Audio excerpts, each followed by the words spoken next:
As you may already know, my name's Clare Baker and I'm a former clutterholic and borderline hoarder. I successfully cleared all my clutter over 20 years ago without the need for an expensive home visit, and I've been helping people around the world do exactly the same ever since, so that they too can know what it's like to live a completely clutter-free life forever. I like to share my experiences both before and after I cleared my clutter to help fellow clutterholics and hoarders and their friends and family to understand some of the thoughts, feelings, and experiences that we have when we struggle with clutter. What I share is not intended to be a judgment or criticism of anyone I mention, although I fully understand that some people may take it that way. There are at least three perspectives on the same experience: yours, mine, and the facts of the experience that often lay somewhere in between. I share my perspective on my experiences, which is a reflection from which I can share my learning with others who may have had or having similar experiences. As I look back on 2023, the phrase that sums it up best for me is that it has been a year of deeper learning and letting go. 2023 has been a year in which I have been reminded of two things: that it's not just physical clutter we have to clear, and that clearing your clutter is never a one-off event. The most important clutter clearing concept to understand when you're clearing your clutter is the clutter conveyor belt. What I didn't appreciate when I created the clutter conveyor belt concept was that it doesn't just apply to our physical clutter. It also applies to our mental and emotional clutter too. And we need to regularly review our mental and emotional health to ensure that we have no mental and emotional clutter that is stuck on our conveyor belt and sabotaging our best life. In the past, before I cleared my clutter, I didn't even realize I had a mental and emotional conveyor belt, much less that it was cluttered. Emotions and feelings were irrelevant and ignored in my family, much less dealt with. The family habit was to ignore the mental and emotional clutter that accumulated. So, in the past, that's what I did. I ignored and dismissed emotions and feelings. However, while on my own journey, I learned to recognize the signs that I'm accumulating mental and emotional clutter, and to get the help of a therapist to explore and understand that clutter, to get the learning and feedback from it so I can let it go. It wasn't until I cleared my own clutter that I learned that my brother and I had grown up in an emotional void, with a family that never acknowledged, talked about, shared, or explored feelings and emotions. We often talked about it. When I tried to talk to my family about emotions, they were always dismissed. I was never taught what they were or how to deal with them, not until I cleared my clutter and realized that I had to learn so that I could live my best life. Following the death of my brother in October 22, I knew I was starting to accumulate significant amounts of mental and emotional clutter because of the circumstances surrounding his death and how I found out. I needed to understand why my brother's illness and passing had not changed my parents' desire to face the feelings and emotions of the past so they could fix their relationship with me, their surviving child. I needed to understand where their overwhelming need to control and fear of feelings and emotions and making themselves vulnerable came from. I decided to use the tool that I knew had helped me understand so much about myself over the years: my life timeline.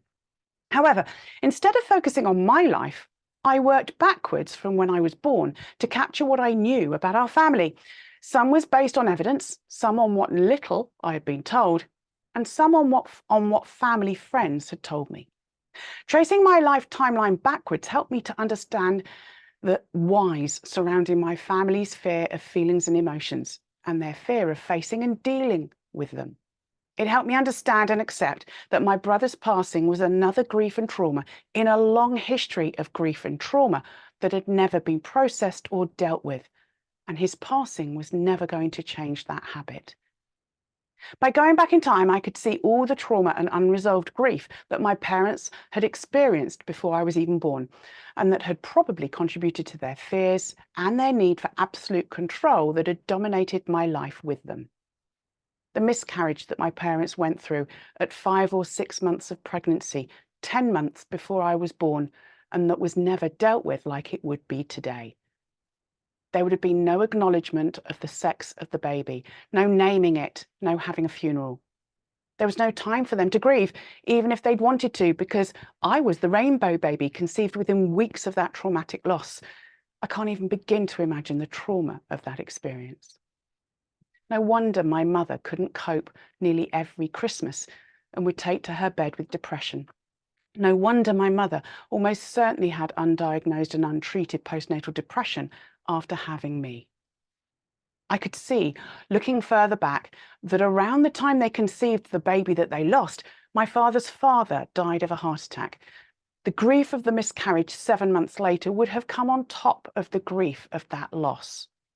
Unimaginable amounts of grief and trauma, all unresolved. Back another year, and my mother had my big brother.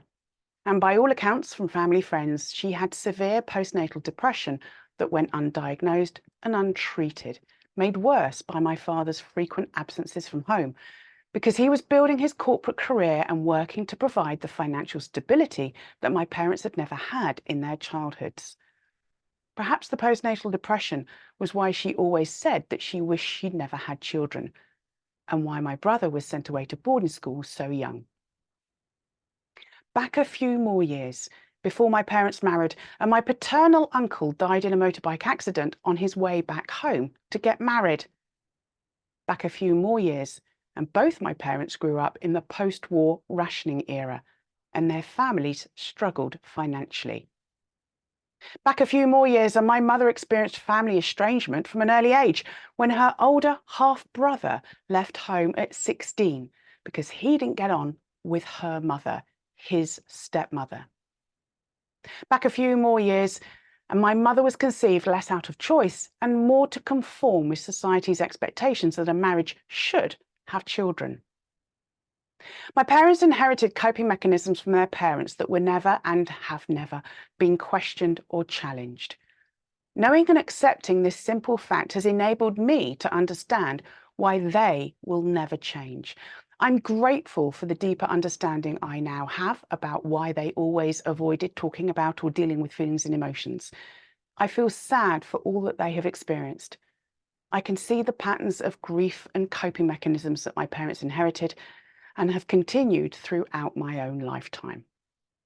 My brother's 2 attempted suicides, his manic depression diagnosis, his death from cancer at the age of 52, grief and trauma in my lifetime, all left in the past unresolved. Going back before the start of my own life timeline has helped me make sense of what my first therapist, Meg, told me when I first saw her. She told me, having known my brother and my father, that my role in the family had become trying to keep my mother happy. I imagine after all the grief, loss and trauma that happened before I was born and was never dealt with, because there was neither the will nor the time, I imagine I was the reminder to my mother that it's not all bad. Unfortunately, the unresolved grief and trauma of the past meant that those moments didn't last. Everyone's life timeline and those of their families will have a similar catalogue of grief, loss and trauma. It's part of life. As Meg, my first therapist, taught me, it's not what happens in our lives that matters as much as how and if they are acknowledged and dealt with. That's what determines the effect they have on your present and future and whether history repeats itself. Does all this new learning and understanding change the way I feel about being estranged from my parents? No. Being estranged doesn't mean you don't care. It doesn't mean you don't love. It means that you accept that it's too uncomfortable and painful for people to face the feelings, emotions, traumas and grief of the past in order to get the learning and feedback to enable them to have a healthy relationship in the present and future. It means that you accept that for you, the relationship you had with them will never change, and that you have to let go so you can start living your best life without them in it. You can clear your clutter fast or you can clear your clutter forever, but you can't clear your clutter forever fast. If you're ready to get the help and support you need to clear your clutter forever, click on the link with this video and find out how I can help.